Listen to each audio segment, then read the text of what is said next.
आने वाली है सरू एक नए अंदाज में। अपने परिवार को छोड़कर जाने के बाद वह फिर से लौटेगी अपने वेद के पास और लेगी यहाँ सभी गुनाहों का बदला। साथ ही तारा को देगी बहुत बड़ी सजा। भाई, सीरियल सरू में एक धमाकेदार ट्विस्ट आ गया है। अब आपको देखने को मिलने वाला है कि सरू यहाँ वेद की जिंदगी में जबरदस्त एंट्री करने वाली है। दिखाया जा रहा है कि तारा ने बहुत ही घटिया इल्जाम लगाकर सरू को अपने घर और अपने बेटे की जिंदगी से बाहर निकालने की साजिश की थी। लेकिन तारा को नहीं पता कि कहानी में नया मोड़ तो सरू लेकर आएगी। अब सरू ऐसी एंट्री करेगी कि तारा के भी होश उड़ जाएंगे। वही तारा जिसने कभी भी सरू को अपनी बहू नहीं माना, जिसने उसकी माँ को गंदी गंदी बातें कही और उन पर तरह तरह के इल्जाम लगाए। लेकिन अब फाइनली तारा के गुनाहों का घड़ा भर चुका है। सरू घर छोड़कर गई नहीं है, बल्कि वह यहाँ वापस आएगी। उसे उसकी माँ समझाएगी। गौरी कहेगी, मेरी भी जिंदगी में ऐसा ही हुआ था जब अनिका की माँ आई थी, और मैं नहीं चाहती कि तुम भी उस परिवार को छोड़कर जाओ। अगर तुम गई तो अनिका वेद की जिंदगी में आ जाएगी। तुम भी मेरी तरह इस गांव में रह जाओगी। भगवान और राम बाबा जी भी नहीं चाहेंगे कि तुम इस घर को छोड़ो। इसलिए सरू अपनी माँ की बात मानकर घर वापस आएगी और उसकी एंट्री तबाही मचाने वाली होगी। सरू अपनी सारी जायदाद अपने नाम कराने वाली है, जिसमें उसकी मदद करेंगे उसके ससुर जी। जी हाँ, वह उसका साथ देंगे और सारी प्रॉपर्टी उसके नाम कर देंगे।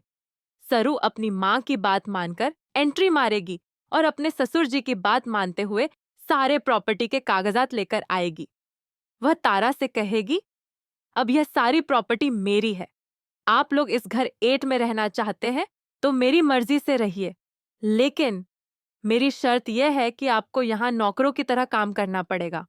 जो मैं कहूंगी वही करना पड़ेगा। यानी अब सरू वही करेगी जो उसने अनिका के घर जाकर किया था, अनिका को लाइन पर लाने के लिए। फाइनली आपको दिखाया जाएगा कि तारा भी सरू की बात मानने पर मजबूर हो जाएगी। उसे डर होगा कि अगर उसे इस घर से निकाल दिया गया तो वह क्या करेगी। पहले तो तारा यह मानने से इनकार करेगी कि सारी प्रॉपर्टी अब सरू के नाम है। वह उसे घर से निकालने की कोशिश करेगी, लेकिन तभी सरू अपने वकील को लेकर आएगी। वकील सब दस्तावेज दिखाकर कहेगा, माफ कीजिएगा तारा मैडम, लेकिन यह सारी प्रॉपर्टी अब सरू जी के नाम हो चुकी है और सरू जी इस घर की मालकिन है। यह सुनने के बाद सबके होश उड़ जाएंगे। फाइनली अब सीरियल में बड़ा धमाकेदार ट्विस्ट आ गया है। सरू नए अंदाज में लौटेगी ही, साथ ही वेद को एहसास दिलाएगी कि सरू हमेशा उसके काबिल थी। सरू बताएगी कि उसने कभी भी वेद या उसकी माँ के खिलाफ कोई चाल नहीं चली।